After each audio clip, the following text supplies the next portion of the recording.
Hello friends, मैं आपके साथ एक केस स्टडी शेयर कर रहा हूं जिसमें एक नर्वस सिम्टम की गाय जो थी वो नर्वस सिम्टम दे रही थी और उसका इलाज करने के बाद वो बिल्कुल नॉर्मल हो गई। इस केस का हम लोग थोड़ा सा स्टडी करेंगे ताकि आप समझ पाएँ कि ये केस क्या है।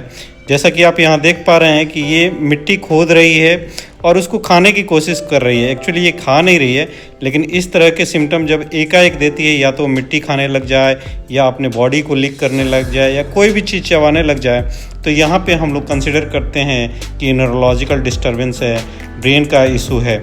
ब्रेन का ये जो इशू है जनरली लैक्टेटिंग एनिमल में कीटोसिस के चलते या एडवांस स्टेज ऑफ प्रेगनेंसी का हो या रिसेंट पार्चुरेशन का है हो, उसमें हाइपोग्लाइसीमिया के चलते हो सकता है। यानी जब ब्लड ग्लूकोज डाउन हो जाता है एकाएक, उस कंडीशन में आपको इस तरह के सिम्टम देखने को मिलते हैं। तो इस तरह के अगर केस आपके पास प्रेजेंट होता है जहाँ पे सडन इस तरह का नर्वस सिम्टम दिख रहा है, तो उसके ट्रीटमेंट के लिए आपको सिंपली हाइपोग्लाइसीमिया का ट्रीटमेंट करना है। हाइपोग्लाइसीमिया के ट्रीटमेंट के लिए हम लोग इसमें ट्रिंटोज या डेक्सट्रोज जिसे कहते हैं 25% सोल्यूशन जो डेक्सट्रोज का होता है उसका इन्फ्यूज़न करते हैं। इन्फ्यूज़न ख़त्म होने के बाद आपको इंसुलिन का एक शॉट इसको देना चाहिए। दूसरे एनर्जी के सोर्सेज जैसे कि प्रोपिलीन ग्लाइकॉल के जो सिरप आते हैं, जो अगर ओरली ले रही है तो उन दवाओं का भी आप ओरल इस्तेमाल यहाँ करेंगे तो लाभ मिलेगा। साथ में आप किसान को गुड़ खिलाने के लिए बोल सकते हैं।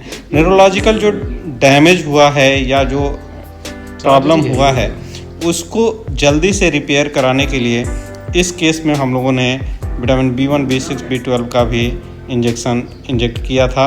और फिर ये आप यहाँ देख पा रहे हैं कि गाय जो है बिल्कुल नॉर्मल हो गई थी। तो इस तरह के हाइपोग्लाइसीमिया के अगर केस आते हैं और आप उसको सही डायग्नोज कर लेते हैं और समय पे इलाज करते हैं तो क्विक रिजल्ट मिलता है। एक आध घंटे के अंदर ही काऊ ऐसे लगती है जैसे कि बिल्कुल बीमार नहीं थी, अपना वो नॉर्मल बिहेवियर करने लग जाती है, चारा खाने लग जाती है, नॉर्मल हो जाती है।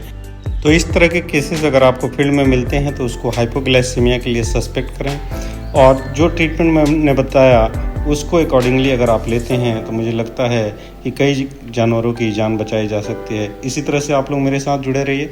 अभी तक अगर आपने मेरे चैनल को सब्सक्राइब नहीं किया है तो प्लीज़ सब्सक्राइब करें, अपने दोस्तों के साथ शेयर करें। आप अगर इंडिया में रहते हैं तो आप मेरा मेंबरशिप भी ले सकते हैं, जिससे आप अपनी प्रैक्टिस बेहतर कर सकते हैं।